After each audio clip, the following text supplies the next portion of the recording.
Assalamualaikum warahmatullahi wabarakatuh. Nama saya Muhammad Rizky Ridwan, absen 17 dari 11 MIPA 1. Saya akan membahas materi tentang multilateral dan bilateral.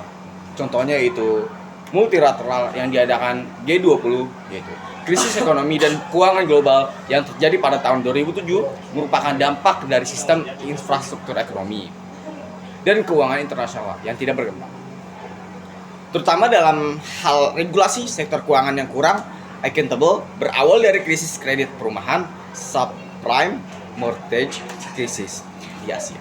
Lemahnya regulasi keuangan dan tingginya keterikatan sektor keuangan antar negara, khususnya produk derivatif keuangan, menyebabkan menjalannya krisis negara maju ke negara berkembang lainnya. Efek domino krisis ekonomi tersebut turut menyeret sektor real dan mengakibatkan terpuruknya perekonomian negara-negara di dunia. Krisis ekonomi serupa pernah dialami kawasan Asia tahun 1997. Namun, krisis kali ini memiliki pengaruh yang lebih besar sehingga memerlukan penanganan yang lebih menyeluruh dan kerjasama negara-negara di dunia. Krisis ekonomi dan keuangan global telah menghambat proses pembangunan terutama negara less developed countries serta telah menyebabkan kemunduran pencapaian MDGs. Untuk mengatasi krisis tersebut, pemerintah US berinisiatif menyelenggarakan konferensi tingkat tinggi, yaitu G20 Summit, bagi para pemimpin atau kepala negara G20 yang diadakan di Washington DC.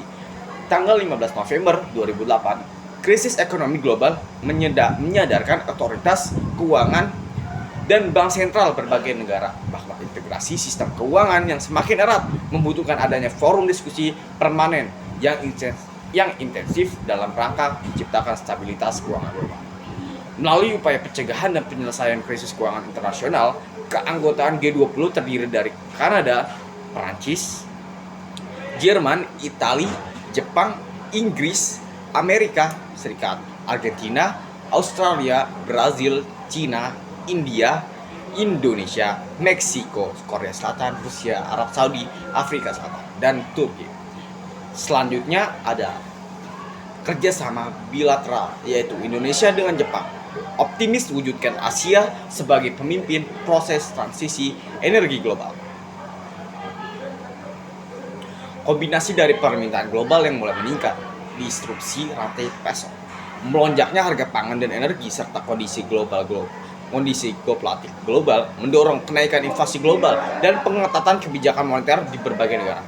Di tengah ketidakpastian global tersebut, pertumbuhan ekonomi Indonesia justru mencatatkan kinerja impresifnya mencapai 5,72% pada triwulan 3 2022. Berbagai kerjasama ekonomi bilateral tentunya juga sangat penting untuk dijaga dan ditingkatkan untuk memperluas Indonesia menghadapi peningkatan resiko ketidakpastian global Indonesia. Terkait hal tersebut, Menteri Koordinator Bidang Perekonomian Airlangga Hartarto menerima kunjungan kerja delegasi Jepang yang dipimpin oleh Mr. Maeda Tadashi, Special Advisor to the Cabinet of the Government of Jepang, serta menjabat sebagai Chairman of the Board of Director of Japan Bank of International Cooperation (JBIC) di Jakarta, Kamis 24/11. Pertemuan ini membahas peningkatan kerjasama ekonomi kedua negara serta isu khusus terkait netralitas karbon dan realisasi konsep Asia Zero Emission Community. Totalnya perdagangan Indonesia dengan Jepang pada tahun 2021 mencapai 30,5 US dollar miliar atau meningkat sekitar 36% 2020. Total perdagangan Januari September 2022 sekitar 30,21 miliar US dollar meningkat menjadi 34% dan periode yang sama 2021. Sedangkan realisasi investasi dari Jepang pada tahun 2021 sebagai 2,3 miliar US dollar dan menurun 13% dibandingkan tahun lalu 2,6 miliar US dollar. Terima kasih. Wassalamualaikum warahmatullahi wabarakatuh.